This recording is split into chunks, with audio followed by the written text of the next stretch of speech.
Centre আছিলে Tipling বান্ধাৰী 5 number যিটো চেণ্টাৰটো আপোনালোকৰ 3 ভাগত বিভক্ত কৰা হ'ল। আজি যেহেতু দেখা গৈছে টিপলিং বান্ধাৰী সম্পূৰ্ণ ৰাইজে আজি সিদ্ধান্ত এটা গ্ৰহণ কৰিছে, গতিকে কি ক'ব?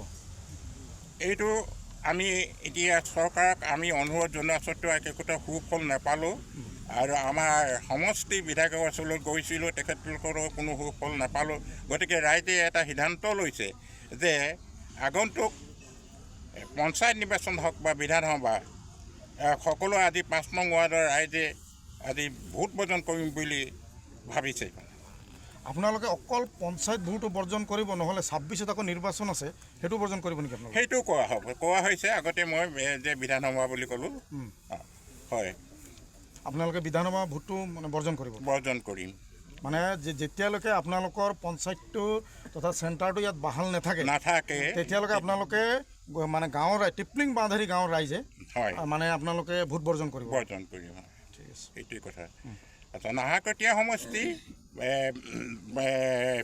92 নং বিধানসভাৰ টিপলিং বান্ধাৰী গাঁৱৰ 5 নং ৱাৰ্ডটো পূৰ্ব স্থানতে বাহাল থাকিব লাগে সিদ্ধান্ত। টিপলিং বান্ধাৰী গাঁৱৰ 5 নং ৱাৰ্ডৰ সমূহ ৰাইজে অনাগত দিনটো বিধান নিৰ্বাচন সমূহীয়া ভোট বৰ্জনৰ সিদ্ধান্ত গ্ৰহণ কৰা হ'ল। সিমানেই। 5 নং যিটো ৱাৰ্ড এই মানে চেণ্টাৰটো 3 ভাগত বিভক্ত কৰা হৈছে, কি ক'ব? চাওক, এখন গাঁৱৰ যিটো ভোট কেন্দ্ৰ আছিলে আমি ইয়াতে আগৰ পৰা দেখি আছোঁ, আমাৰ গাঁৱৰ ৰাইজে ইয়াতে ভোট গ্ৰহণ দি আছে, ইয়াত ভোটদান কৰি আছে। কিন্তু আজি হঠাৎ এনেধৰণে এটা সিদ্ধান্তই আমাৰ গোটেই গাঁৱৰ ৰাইজে বহুত বিপাঙত পেলাইছে। প্ৰথম অৱস্থাত দেখা গ'ল ইয়াৰ পৰা ভালেখিনি দূৰত আমাৰ ভোট গ্ৰহণটো দিবৰ কাৰণে তেওঁলোকে ব্যৱস্থা কৰিছে। সেইকাৰণে মানুহবিলাকে বহুত অশান্তি ভুগিছিল। তেওঁলোকে ভাবিছিলে সেইটো কিয় কৰিব লাগে, যিহেতু আমাৰ ইয়াতে গাঁৱতেই ভোট গ্ৰহণ কেন্দ্ৰটো আছে, সেইকাৰণে আমি ইয়াতে বিচাৰিছোঁ। কিন্তু পৰৱৰ্তী পৰ্যায়ত দেখা গ'ল যে আমাৰ ভোট গ্ৰহণ কেন্দ্ৰটো ইয়াৰ পৰা নাইকিয়া কৰি পিনে আমাৰ যোৱা নিদিছে। সেইকাৰণে আমি গাঁৱৰ ৰাইজে ইয়াত উপস্থিত হৈ এতিয়াই জনাব বিচাৰিছোঁ, অনুৰোধেই কৰিম যিহেতু আমাক এই ভোট গ্ৰহণ কেন্দ্ৰটো আকৌ ঘূৰাই তাৰমানে যথাস্থানত আমি যেনেকৈ আছিলোঁ আমি তেনেকৈ বিচাৰিছোঁ। সেইটো আমি অনুৰোধ জনাইছোঁ বিভাগীয়। দেখা গৈছে যে আজি ৰাইজে এটা সিদ্ধান্তত উপনীত হৈছে, যিহেতু আপুনি গাঁৱৰে ৰাইজ, আপোনালোকে দুটা সিদ্ধান্ত লৈছে। যেতিয়ালৈকে আপোনালোকৰ বাহাল নাথাকে বা তেতিয়ালৈকে আপোনালোকে যিহেতু নিৰ্বাচন দেখা গৈছে, ফেব্ৰুৱাৰীত নিৰ্বাচন আছে পঞ্চায়তৰ, আকৌ 26ত নিৰ্বাচন আছে, আপোনালোকে ভোট বৰ্জন কৰিছে, এই বিষয়ে কি ক'ব আপুনি? ভোট বৰ্জনটো এটা সমূহীয়া সিদ্ধান্ত। এইটো ব্যক্তি বিশেষে ভোট বৰ্জন কৰি কোনো ধৰণৰ প্ৰভাৱ পেলাব নোৱাৰে। ভোট বৰ্জনৰ নিচিনা এটা কাৰ্যসূচী যিহেতু আপুনি আজি নিজে প্ৰত্যক্ষ কৰিছে, ইয়াত বিভিন্নজন উপস্থিত হৈছে, গোটেই গাঁৱৰ ৰাইজ উপস্থিত হৈছে। তেওঁলোকৰ এটা সিদ্ধান্তমৰ্মে এটা সমূহীয়া যদি সিদ্ধান্ত হৈছে, তাত আমি গাঁওবাসী হিচাপে আমাৰ চবৰে সমৰ্থন আৰু ছাপোৰ্ট আছে। যে আজি আপোনালোকৰ যিটো ভোট চেণ্টাৰ আছিলে 5 নং, সেইটো 3টা ভাগত বিভক্ত কৰা হ'ল। আপোনালোকে আজি দুটা সিদ্ধান্ত আপোনালোকে লৈছে। প্ৰথম সিদ্ধান্ত আপোনালোকে লৈছে যিটো আপোনালোকৰ চেণ্টাৰটো যদি বাহাল নাথাকে আপোনালোকে বাহাল থাকিব লাগিব, 1 নম্বৰ সিদ্ধান্ত। 2 নম্বৰ সিদ্ধান্ত আপোনালোকে লৈছে যদি বাহাল নাথাকে আপোনালোকে হয় পঞ্চায়ত নিৰ্বাচন আৰু 26ত বিধানসভা নিৰ্বাচন আছে আপোনালোকে বৰ্জন কৰিব, কি ক'ব আপুনি? আমি নিৰ্বাচন দুয়োটাই বৰ্জন কৰিম। আমি পঞ্চায়ত নিৰ্বাচনটোতো আমি বৰ্জন কৰিমেই, যদি আমাৰ বস্তুটো এতিয়ালৈকেতো হেৰিয়ত আছে, প্ৰচেচিঙত আছে বুলি ক'লে তেওঁলোকে, এতিয়া চলি আছে কামটো। যদি আমাৰ 31 তাৰিখে লাষ্ট ডিচেম্বৰত, 31 ডিচেম্বৰত লাষ্টৰ ডিচেম্বৰলৈকে যদি আমাৰ কিবা এটা যদি বিধায়ক মহোদয় বা আমাৰ ব্লকৰ পৰা বা তেনেকৈ আমি যদি কোনো চক্ৰ বিষয়াৰ ফালৰ পৰা কোনো হেৰি নাপাওঁ, তেতিয়াহ'লে আমি কি কৰিছোঁ, আমি পঞ্চায়ত নিৰ্বাচনৰ উপৰিও আমি 26ৰ আগন্তুক লোকসভা যিকোনো নিৰ্বাচন আমি বৰ্জন কৰিম। তাৰমানে আমি 5 নম্বৰ ৱাৰ্ডটো বাহালে লাগিব। আমি খিলঞ্জীয়া ভূমিপুত্ৰ, অসমীয়া মানুহৰ এইটো অধিকাৰ আইনত পায়, আৰু আমি গোটেইখিনি অসমীয়া মানুহৰ ইয়াত আমি এই প্ৰথমৰ পৰা আজি ৱাৰ্ডটোৱে আছিল।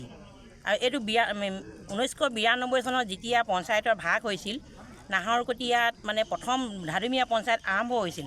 ধাদুমীয়া পঞ্চায়ত আৰম্ভ হওঁতে আগতে নিগাম পঞ্চায়তৰ লগত আছিলে, ধাদুমীয়া পঞ্চায়ত হওঁতেই ৱাৰ্ড বনিছিলে। তেতিয়াৰ পৰা আমাৰ লগত বাহাল আছিলে। তেতিয়া পঞ্চায়তৰ ভিত্তিত চৰকাৰে ৱাৰ্ড ভাগ কৰোঁতে হাতীগড়ি আৰু দিহিংকিনাৰ ৱাৰ্ড পাইছিল। তেওঁলোকে ক্ষেত্ৰত আমাৰ ৱাৰ্ডটোতো প্ৰথমৰ পৰা আছে, তেওঁলোকেতো আমাৰ লগতে বাহাল আছিল। সেইকাৰণে আমাৰ ৱাৰ্ডটো সদায় লাগিব, বাহাল থাকিব লাগিব। কিন্তু হাতীগড়ৰ ৰাইজৰ দাবী, হাতীগড়ৰ কোনো নিজস্ব হেৰি নাই। আমাৰ টিপলিং মানুহে প্ৰাথমিক বিদ্যালয় এখন আছে, আমাৰ নিজৰ চাব চেণ্টাৰ এটা আছে, অংগনবাড়ী কেন্দ্ৰ আছে। হাতীগড় তেওঁলোকৰ কোনো হেৰি নাই। হাতীগড়ত অকল মাত্ৰ তেওঁলোকে ভোটহে দিয়ে, তেওঁলোকৰ ৱাৰ্ডহে আছে, তেওঁলোকৰ কোনো চেণ্টাৰ নাই। টিপলিং বান্ধে চেণ্টাৰত তেওঁলোকে ভোট দিয়ে। সেইকাৰণে আমি হাতীগড় চেণ্টাৰটো মানে নহ'লেও আমাৰ একো আপত্তি নাই, কিন্তু আমাৰ টিপলিং বান্ধেটো লাগিব, মানে আপোনালোকৰ যিটো চেণ্টাৰ লাগিব, বাহাল থাকিবই লাগিব। নহ'লে আপোনালোকে ভোট বৰ্জন কৰিম। যদি তেওঁলোকে কিবা কাৰণত যদি হাতীগড়ক আমাৰ লগত যদি সহযোগ কৰিব বিচাৰে, তেওঁলোকৰ 400 ভোটাৰ আগত আছিল, এতিয়া বৰ্তমান সময়ত 600 হৈছে বুলি কৈছে। সেইখিনি ভোটাৰক যদি তেওঁলোকে আমাৰ লগত সংযোগ কৰে, আমি তেওঁলোকক ল'ম, আমি ৱেলকাম সদায় তেওঁলোকক। কিন্তু আমাৰ মানুহখিনি বেলেগলৈ নাযায়। সেইটো একদম আমাৰ ইয়াতে বাহাল থাকিম। আমি 5 নম্বৰ ৱাৰ্ডতে থাকিম। আমি সেইটো একদম হেৰি হৈ গৈছে, আমাৰ ৰাইজৰ সিদ্ধান্ত এইটো। আমি মানে চূড়ান্ত সিদ্ধান্ত।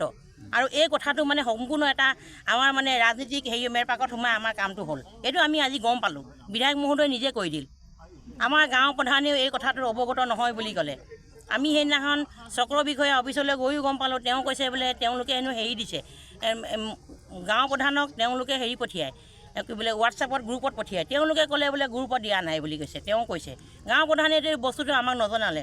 ৰাইজৰ ইমান ডাঙৰ এটা সিদ্ধান্ত, 949জন মানুহৰ সিদ্ধান্ত এজন মানুহে ল'ব নোৱাৰে। এইবোৰ ৰাজহুৱা স্বাৰ্থজনিত কথা। এইটো সদায় ৰাইজৰ লগত আলোচনা কৰিব লাগিব। চৰকাৰে হওক বা কোনোবা বিষয়াই হওক আলোচনা কৰিবলৈ। আমাৰ ফালৰ পৰা কোনো গম নাপালোঁ। যেতিয়া আমি আমাৰ ভাগ কৰাৰ সময়ত আমাৰ BLOক যেতিয়া খবৰ দিলে, আশা বাইদেৱেহে আমাক জনালে যে আপোনালোকৰ আমাৰ চেণ্টাৰটো খেলি মেলি হৈছে, যে এতিয়া আমি সেইকাৰণে চেণ্টাৰটো কি কাৰণত আমি কি কৰোঁ। তেতিয়া দিনাখনৰ পৰা আমি 7/11/2024 পৰা আমি মিটিং কৰি আছোঁ। 7 নৱেম্বৰ 11 পৰা কৰি আছোঁ আমি। তেতিয়াৰ পৰা আমি মিটিং বাহাল ৰাখি আছোঁ। আমি অফিচ নোযোৱা নাই। আমি বিভিন্ন চৰকাৰী অফিচত, আমি চাৰ্কুল অফিচত গ'লোঁ। আমি লাষ্ট আজি MLA ঘৰলৈ গৈছিলোঁ, বিধায়কৰ ঘৰলৈ। আমি প্ৰথম বোলো চাৰ্কুল অফিচলৈ, তেওঁ নহ'ব বুলি ক'লে। ব্লকলৈ গ'লোঁ, তাত নহ'ব বুলি ক'লে। আমি জিলা পৰিষদৰ অফিচলৈ গ'লোঁ, তাতো তেওঁলোকে আমাৰ কথাষাৰ বিশেষ একো নক'লে। আমি ডিব্ৰুগড় DC ছাৰকো আমি দিছোঁ। তাৰপৰা আমাৰ নিজৰ চুনুৱা মানুহখিনি আমি অট'নমাছ কাউন্সিলতো এই বস্তুটোৰ ওপৰত দিছিলোঁ। তেওঁলোকে আমাক কোনো সঁহাৰি নজনালে। অট'নমাছ কাউন্সিলতো আমি দিয়া আছে, তেওঁলোকৰ আমি ৰিচিপ্ট কপি আছে আমাৰ হাতত। সেইটো কাৰণে আমি সকলোৱে মানে এইটো কামত আমি ইমান ঘূৰিলোঁ, কিন্তু লাষ্টত আজি বিধায়ক মহোদয়ে আমাক ক'লে এই বস্তুটো মোৰ হাতত বিশেষ নাই বুলি কৈছে। নাই বুলি ক'লেতো তেওঁ নহ'ব নহয়। ইমান ডাঙৰ ঘটনাটো ঘটালে, এতিয়া মানে কোনেও মানে এতিয়া নহয় বুলি কৈ দিলেতো নহ'ব। সেইকাৰণে আমাৰ 5 নম্বৰ ৱাৰ্ডটো বাহাল থাকিবই লাগিব। যদি নাথাকে আমি এইটো ভোট বৰ্জন হ'ব। এইটো একদম ৰাইজৰ সিদ্ধান্ত। তাৰমানে আমি ইমান অফিচলৈ যোৱাৰ পিছত যদি আমি কোনো এটা সন্মত নাপাওঁ, আমিতো কৰিবই লাগিব এইটো কাম। এইটো সঁচা কথা। এইটো মানে কি হয়, আমি সেইদিনাখন যেতিয়াই পঞ্চায়ত নিৰ্বাচন হ'ব, আমাৰ মানুহে ভোট দিবলৈ নাযায়।